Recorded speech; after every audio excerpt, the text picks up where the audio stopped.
వనపర్తి జిల్లా జూరాల ప్రాజెక్టుపై రైతులు ఆందోళనకు దిగారు. పంటలు ఎండిపోతున్నాయని, సాగునీటిని విడుదల చేయాలని డిమాండ్ చేస్తూ ప్రాజెక్టుపై బైఠాయించి తమ నిరసనను తెలియజేశారు.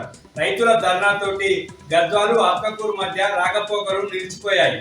రైతుల నిరసనను పోలీసులు అడ్డుకోవడంతో ఉద్రిక్త వాతావరణం ఏర్పడింది.